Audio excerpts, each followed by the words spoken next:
Si vous vous intéressez au business en ligne, vous avez probablement déjà vu passer ce genre de contenu sur Internet. Une personne qui vous montre son quotidien, un ordinateur devant une piscine, une voiture, un voyage, un écran avec des résultats, puis qui vous explique qu'elle a trouvé une méthode fantastique qui lui permet de gagner sa vie sur Internet. À côté de ça, vous avez aussi les personnes qui parlent d'automatisation, d'intelligence artificielle, de revenus passifs, de systèmes qui travailleraient à votre place ou de méthodes prétendument simples à reproduire. Et le problème aujourd'hui, c'est pas vraiment qu'il n'existe pas de vrai business en ligne. Bien au contraire, il y a énormément de possibilités réelles. Mais le vrai problème, c'est qu'à l'heure actuelle, il devient de plus en plus difficile de faire la différence entre une vraie opportunité business, une expérience personnelle qui est honnêtement présentée, et une promesse commerciale qui vous donne une vision complètement erronée, déformée de la réalité. Et avec l'intelligence artificielle, le problème va encore plus loin.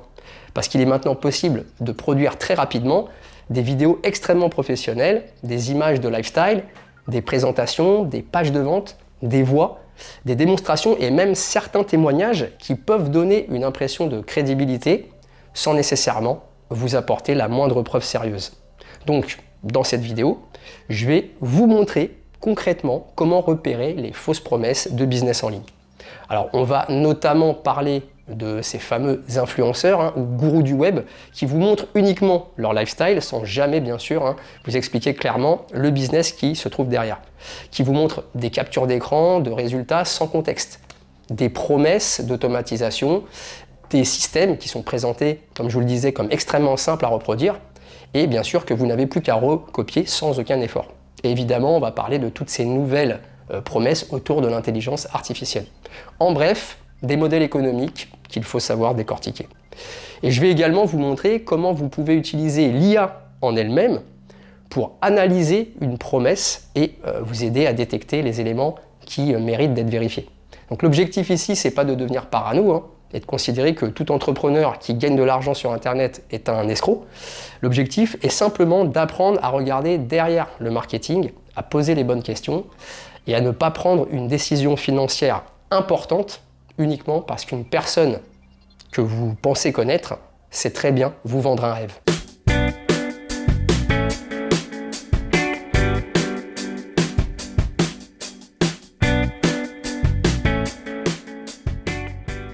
Salut, c'est Karim et bienvenue sur la chaîne Infopreneuria. Ici, je vous aide à lancer votre business en ligne autour de votre compétence ou expertise monétisable ou à corriger le tir si vous vous êtes déjà lancé mais que vous galérez avec malheureusement aucun résultat ou très peu. Mais plus précisément, je vous aide à transformer votre compétence, votre savoir, votre savoir-faire en une offre premium en ligne, ce qu'on appelle une offre high ticket, en apprenant à utiliser intelligemment et efficacement l'intelligence artificielle et les bons outils en ligne.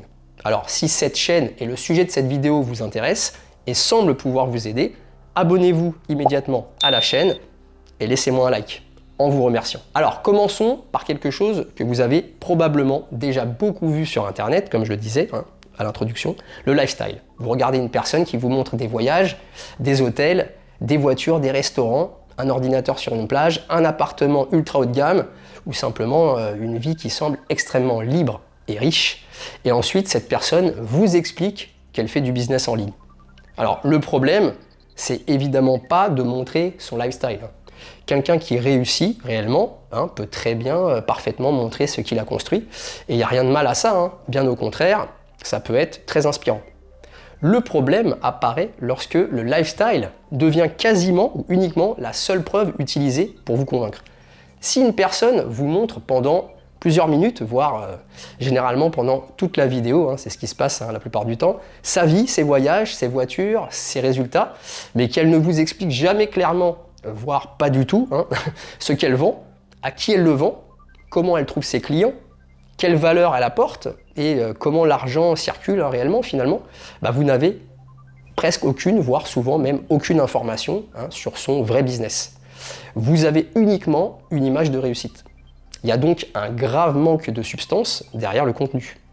Par exemple, si quelqu'un vous dit « Regardez ma vie, je travaille depuis mon ordinateur et je voyage partout », voici comment vous pouvez faire pareil, mais bien sûr qu'il ne vous explique jamais concrètement son activité, ses compétences, son modèle économique, ni même ne serait-ce que les quelques étapes nécessaires pour arriver à ce résultat, demandez-vous ce que vous êtes réellement en train de regarder, voire d'acheter.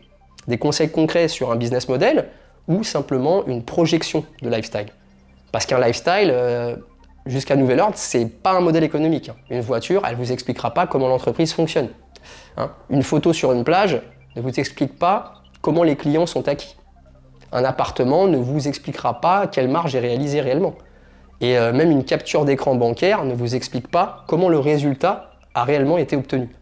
Alors curieusement, certains influenceurs sont très bons pour vous vendre une image, mais soudainement beaucoup moins bons quand il s'agit d'expliquer leur véritable compétence ou expertise. Vous pouvez regarder des dizaines de vidéos de eux et ne toujours pas savoir exactement, ni même du tout la plupart du temps, comment fonctionne leur business. Ils parlent de leur réussite, de leur état d'esprit, de leurs habitudes, de leur environnement, de leur voiture, de leur voyage. Mais quand vous cherchez réellement, concrètement, des informations opérationnelles, il n'y a presque rien, voire rien du tout.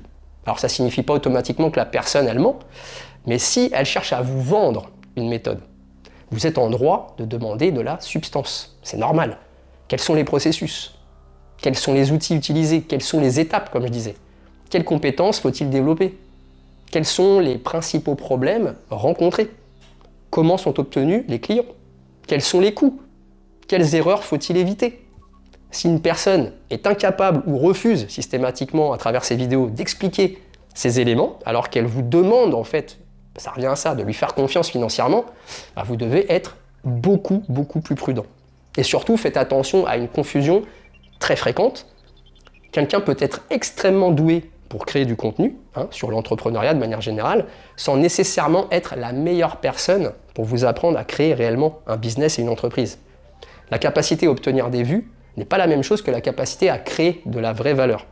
La capacité à vendre une formation, ce n'est pas automatiquement la preuve que la méthode enseignée est excellente. Et la capacité à construire un lifestyle qui est visible, notamment sur les réseaux sociaux, n'est absolument pas une preuve suffisante de la qualité du soi-disant business présenté et qui se trouve derrière. Donc mon premier réflexe serait très simple. Lorsque quelqu'un vous présente sa réussite, écoutez autant ce qu'il explique sur son travail que ce qu'il montre de sa vie. Si vous voyez énormément de résultats, mais pratiquement aucune explication concrète, voire aucune, sur la manière dont ces fameux résultats sont obtenus, alors je vous invite à réellement creuser davantage. Alors voyons à présent le deuxième signal qui concerne les promesses en elles-mêmes. Il faut bien faire la différence entre présenter une possibilité de réussite et présenter une quasi-garantie de réussite. Par exemple, dire « voici une stratégie que j'ai utilisée, voici comment elle fonctionne et voici les résultats que j'ai obtenus », c'est vraiment très différent que de vous faire comprendre que si vous reproduisez quelques étapes, le résultat arrivera nécessairement. Un business dépend toujours de nombreuses variables. Votre marché, votre offre, votre niveau, votre expérience, votre capacité à vendre, bien sûr, votre acquisition de clients, évidemment, votre budget, votre concurrence, votre exécution, et parfois même simplement le moment auquel vous arrivez sur le marché. Prenons un exemple concret. Imaginez une personne qui vous présente une méthode pour vendre un service aux entreprises. Restons large. Elle vous montre que son activité fonctionne et elle vous explique les étapes. C'est très bien. Mais si elle vous laisse entendre qu'il suffit d'envoyer simplement quelques messages pour obtenir systématiquement des clients, il manque énormément d'informations dans l'équation.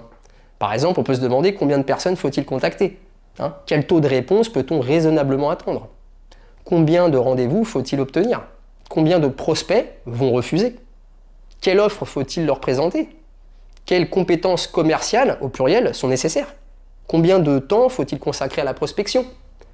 Vous voyez immédiatement là que la réalité est beaucoup plus complexe que la simple phrase « envoyer des messages et encaisser », trouver des clients à tous les coups.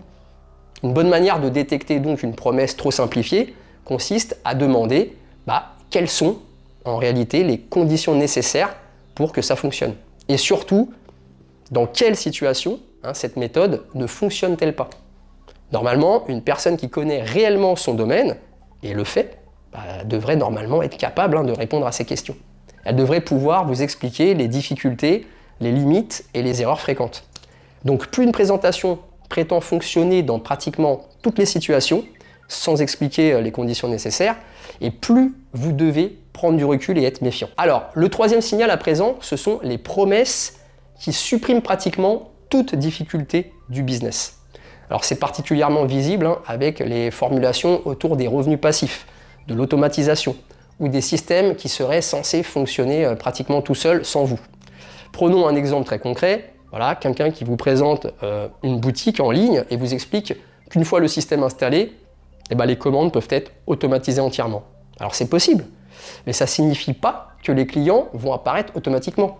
Il faut toujours une acquisition, une offre, un positionnement, du trafic, un produit intéressant, un service client et bien sûr une gestion des problèmes. Donc même chose avec une activité basée sur la création de contenu, une IA peut aujourd'hui vous aider à générer des idées, à rédiger des scripts, à créer certaines images, à analyser des données ou à accélérer énormément votre production. Mais elle ne garantit absolument pas que votre contenu intéressera les bonnes personnes. Elle ne garantit pas que votre audience achètera votre produit. Elle ne garantit pas non plus que votre offre répondra à une demande. Elle accélère certaines opérations, mais elle ne supprime pas la nécessité de prendre de bonnes décisions. Donc lorsque quelqu'un vous dit qu'un système est automatisé, demandez précisément et demandez-vous quelles parties sont automatisées et quelles parties restent à votre charge. Vous découvrirez souvent que ce qui est automatisé, ça correspond en réalité à certaines tâches d'exécution, tandis que les éléments essentiels du business nécessiteront toujours un travail humain. Et c'est tout à fait normal. Une entreprise n'est pas simplement une succession de tâches répétitives que vous pouvez entièrement automatiser. Il faut comprendre le marché, prendre des décisions, tester, corriger et bien sûr créer la valeur.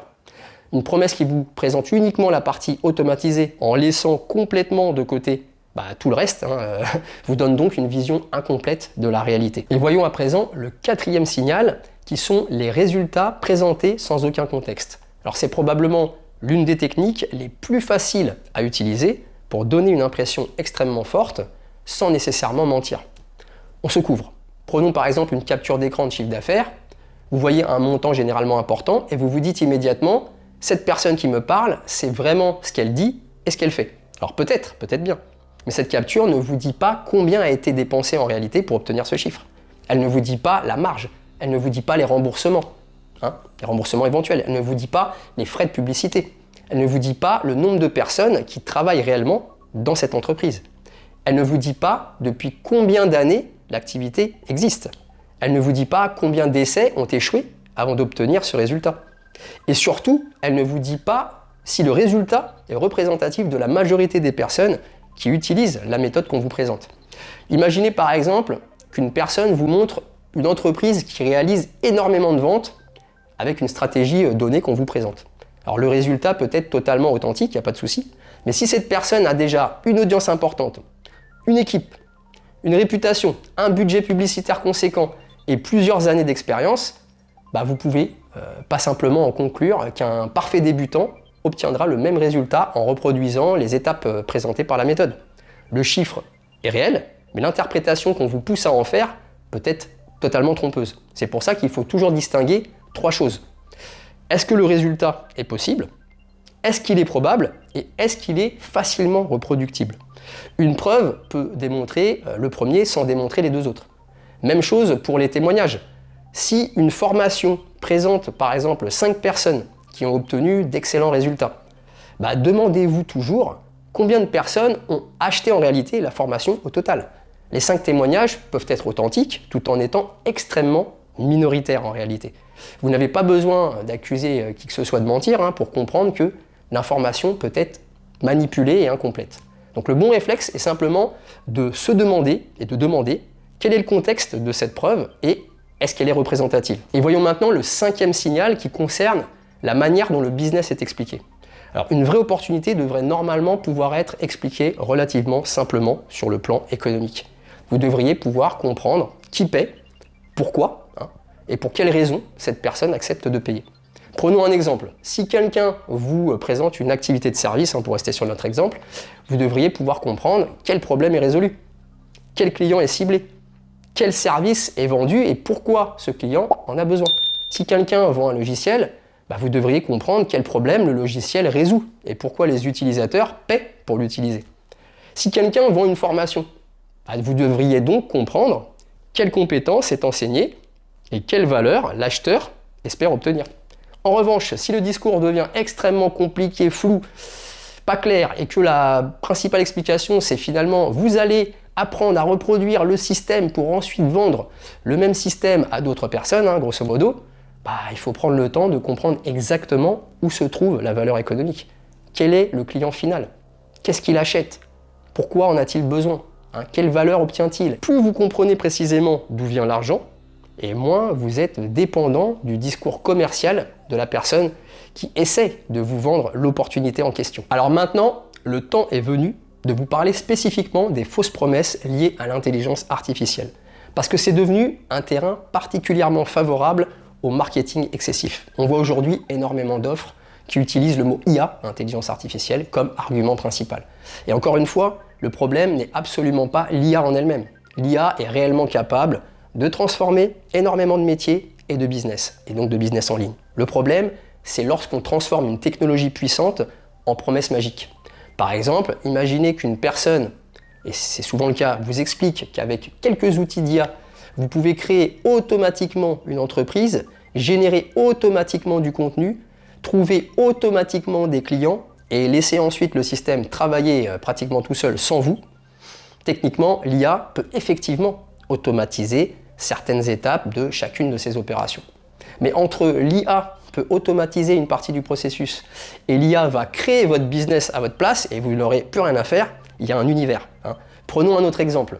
Quelqu'un vous montre une vidéo dans laquelle une IA va générer rapidement un site internet, plusieurs publicités et une série de contenus. Alors oui, c'est impressionnant, c'est génial, mais aujourd'hui, une démonstration extrêmement impressionnante ne constitue plus nécessairement une preuve suffisante. Vous pouvez voir une personne entrer une instruction, un prompt dans un outil d'IA et obtenir en quelques secondes un super site internet, une publicité, une vidéo, une voix off, une image ou même un système automatisé.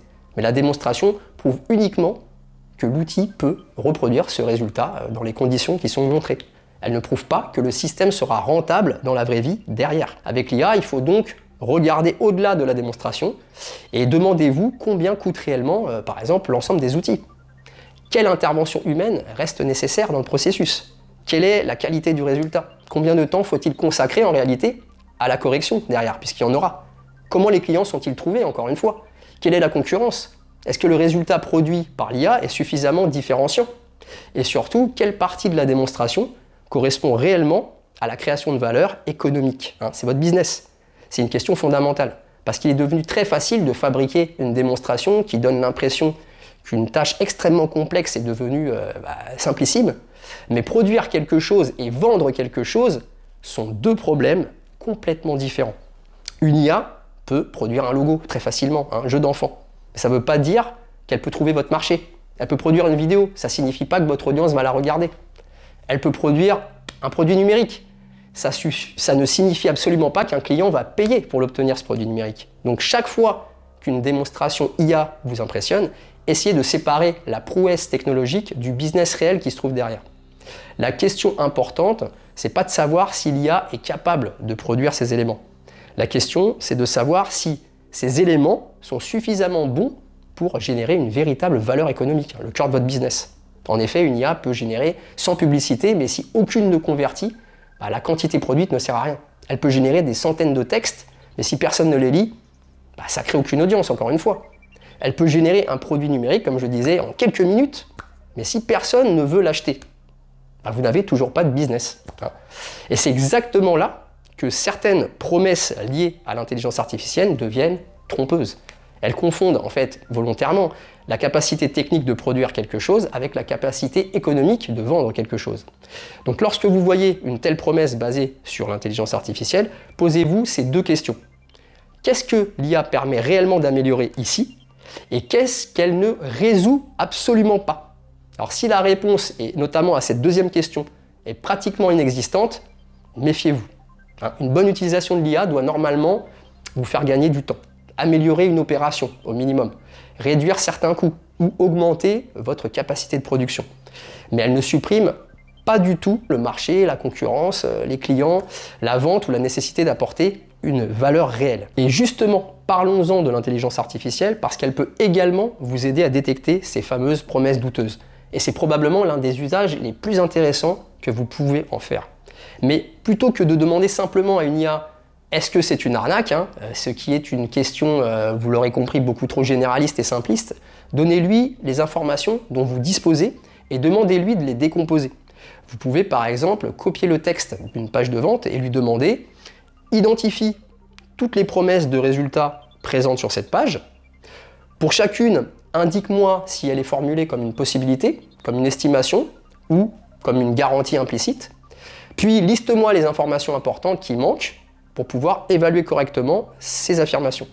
Ensuite, vous pouvez également lui demander quelles affirmations nécessitent une vérification externe supplémentaire. Puis, quelles questions précises, par exemple, devrais-je poser au vendeur avant de prendre une décision d'achat? Vous pouvez également lui demander de rechercher, par exemple, les faiblesses du raisonnement. Trouve-moi les principales raisons pour lesquelles cette promesse pourrait être exagérée, incomplète ou totalement sortie de son contexte. Et ensuite, pour éviter de tomber dans le biais inverse, demandez-lui également quels éléments pourraient au contraire rendre cette promesse crédible. Cette méthode est beaucoup plus intelligente que de demander à l'IA simplement de vous dire si, par exemple, vous devez acheter ou non tel ou tel produit. Elle vous permet de transformer une page marketing en liste d'hypothèses à vérifier. Vous pouvez également utiliser l'IA spécifiquement pour les offres qui sont justement basées sur l'IA. Donnez-lui par exemple la promesse. Cette méthode permet d'automatiser telle activité grâce à l'intelligence artificielle, par exemple. Et demandez-lui ensuite de séparer ce qui est techniquement possible aujourd'hui, ce qui est possible mais nécessite une intervention humaine qui reste importante, ce qui dépend d'outils ou de conditions particulières et ce qui semble révéler par exemple d'une exagération marketing totale. C'est particulièrement utile parce que l'IA peut vous aider à identifier la différence entre une démonstration technologique et un véritable modèle économique. Mais attention, toutefois, l'IA, c'est pas un détecteur d'arnaque infaillible. Ça hallucine beaucoup, ça se trompe beaucoup, ça peut manquer du contexte ou même reprendre des informations totalement incorrectes, comme je disais. Son rôle, ça doit donc être de vous aider à poser de meilleures questions, mais pas à prendre la décision à votre place. Enfin, il y a la vérification. Et c'est probablement le réflexe le plus important de toute cette vidéo. Une analyse, même très intelligente, ne remplacera pas une vérification. Si quelqu'un vous présente une statistique importante, cherchez systématiquement sa source. Si quelqu'un cite une étude, allez consulter l'étude originale. Si quelqu'un vous présente une entreprise comme exemple de réussite, regardez ce que vous pouvez réellement vérifier à propos de cette dite entreprise. Si quelqu'un présente des témoignages, essayez de comprendre combien de personnes sont concernées et dans quelles conditions, surtout, les résultats ont été obtenus. Si une personne affirme qu'une méthode fonctionne particulièrement bien, alors vous devez chercher également des expériences contradictoires. Et c'est là que l'IA peut encore une fois vous faire gagner énormément de temps. Vous pouvez lui demander de vous préparer une liste de points à vérifier, de classer les affirmations par niveau d'importance et de vous aider à identifier les sources primaires à rechercher. Mais ensuite, vous devez réellement effectuer les vérifications vous-même. Il ne faut surtout pas tomber dans le piège qui consiste à remplacer je crois cette personne qui est en train de me parler par je crois l'IA qui m'a dit que cette personne était fiable. Ce serait exactement le même problème avec un intermédiaire supplémentaire, donc inutile. L'objectif, c'est plutôt de construire votre propre raisonnement à partir de plusieurs sources. Et plus une décision est importante financièrement, plus ce travail de vérification doit être fait sérieusement. Donc pour une petite dépense, vous n'allez évidemment pas passer 3 heures à enquêter. Mais lorsqu'une personne vous demande un investissement important dans une formation, un accompagnement, comme c'est généralement le cas, ou pour un business, en soi, prenez le temps de comprendre précisément ce que vous achetez. Regardez les conditions, les coûts, les modalités de remboursement, bien sûr si elles existent, à vérifier, les objections éventuelles et surtout ce qui est réellement inclus dans ce que vous achetez. Ne vous contentez pas du discours commercial. Alors, si vous devez retenir quelques règles de cette vidéo, je vous conseille de retenir celle-ci. Premièrement, ne confondez jamais lifestyle et business. Une personne peut vous montrer, vous l'aurez compris, une vie extraordinaire sans vous avoir expliqué comment son activité fonctionne. Observez donc la quantité de substances réellement proposées. Si quelqu'un vous vend une expertise mais vous montre surtout son lifestyle, sans jamais, au grand jamais, expliquer concrètement son business, soyez extrêmement prudent. Deuxièmement, faites bien la différence entre une possibilité et une quasi-garantie. Un business dépend toujours de nombreuses variables, et plus une présentation prétend fonctionner quasiment à coup sûr, sans expliquer les conditions nécessaires, et plus vous devez être méfiant. Troisièmement, regardez ce qui est caché derrière les mots automatisé, passif ou simple. Demandez-vous quelles tâches sont réellement automatisées et lesquelles restent à votre charge. Quatrièmement, ne confondez pas un résultat possible avec un résultat probable ou encore avec un résultat facilement reproductible. Une capture d'écran, un témoignage ou un chiffre d'affaires impressionnant ne vous donne pas automatiquement le contexte nécessaire pour comprendre le résultat que vous voyez. Cinquièmement, cherchez à comprendre d'où vient réellement l'argent, qui paie, pourquoi et pour quelles raisons. Et sixièmement, avec l'IA, faites particulièrement attention à la confusion entre prouesse technologique et business rentable. Une IA capable de produire quelque chose rapidement ne signifie pas automatiquement qu'elle peut trouver des clients, créer une demande ou encore générer des bénéfices à votre place. L'IA peut cependant, vous l'aurez compris, devenir un excellent outil pour vous aider à analyser ces promesses. Vous pouvez lui demander de repérer les garanties implicites, les informations manquantes, les hypothèses non démontrées, les contradictions et les points à vérifier encore une fois. Vous pouvez également lui demander de jouer le rôle du contradicteur afin de chercher les raisons pour lesquelles une promesse pourrait être exagérée, puis de faire l'analyse inverse pour éviter de tomber dans un biais de confirmation. Mais gardez toujours la dernière étape, la plus importante, la vérification. Parce que finalement, la meilleure protection contre les fausses promesses, c'est pas de devenir quelqu'un qui ne croit plus en rien. C'est de devenir quelqu'un qui sait poser les bonnes questions et se poser les bonnes questions. Comment ce business gagne-t-il réellement de l'argent? Quelle valeur est créée? Quelles sont les conditions nécessaires? Combien de travail reste-t-il réellement à ma charge? Quels sont les coûts? Quels sont les risques? Qu'est-ce qui n'est pas démontré? Quelle partie du résultat présenté est représentative et quelle partie est exceptionnelle? Quelles informations puis-je vérifier moi-même? Et surtout, est-ce que je suis en train de prendre une décision réfléchie ou est-ce que je suis simplement en train de réagir à une présentation qui est conçue pour me faire rêver? Parce qu'Internet va continuer à évoluer. Les outils d'IA vont devenir de plus en plus puissants et les contenus marketing vont probablement devenir de plus en plus difficiles à distinguer des démonstrations authentiques. La compétence qui va réellement prendre de la valeur, donc, ce sera votre capacité à analyser l'information. Il ne s'agit pas, bien sûr, de refuser toutes les opportunités, il s'agit de savoir lesquelles méritent réellement votre temps, votre argent et votre énergie. Et si vous prenez cette habitude, vous serez beaucoup moins dépendant des promesses qu'on vous présente et vous serez beaucoup plus capable de décider par vous-même comme il faut. Avant de vous laisser, je vous rappelle que si vous êtes déjà au clair sur votre thématique et ou votre offre, mais que vous voulez aller plus loin pour la valider complètement, la packager et ou obtenir un plan d'action concret pour vos prochaines étapes à réaliser pour votre projet de business en ligne, ou encore si vous voulez arrêter de perdre du temps à tester des stratégies au hasard et que vous préférez obtenir un plan d'action personnalisé, sur mesure, adapté à votre profil, à votre histoire et à votre compétence ou expertise, alors je vous invite à réserver votre appel stratégique offert de 30 minutes avec moi-même. Durant cet échange de 30 minutes, on va regarder ensemble votre situation actuelle, votre thématique, vos blocages et on va dessiner en fait la feuille de route exacte pour lancer et valider votre offre premium le plus rapidement possible. C'est sans engagement et c'est tout bénef pour vous. C'est le premier lien dans la description sous cette vidéo. Au contraire, si vous êtes dans le flou, voire que vous n'avez absolument aucune idée concernant votre compétence, son potentiel économique et ou carrément, soyons fous, le modèle économique d'un infobusiness, alors dans ce cas, je vous invite à rejoindre la formation offerte qui vous aidera à clarifier votre vision et votre projet en ligne. C'est le deuxième lien dans la description sous cette vidéo. Si cette vidéo vous a aidé et plu, abonnez-vous immédiatement à la chaîne Infopreneuria et laissez-moi un like. Et dites-moi en commentaire si vous deviez retenir un seul critère indispensable pour vérifier qu'un business en ligne n'est pas qu'une simple illusion. Ce serait lequel? Ça m'intéresse, je lirai tous vos commentaires, j'y réagirai et je vous répondrai, bien sûr, si vous me posez une question. C'était Karim, je vous dis à très vite sur la chaîne Infopreneuria. Au téléphone, si vous décidez de prendre les choses en main et de réserver votre appel stratégique offert avec moi-même ou encore dans votre espace membre, si vous rejoignez la formation offerte. Bye!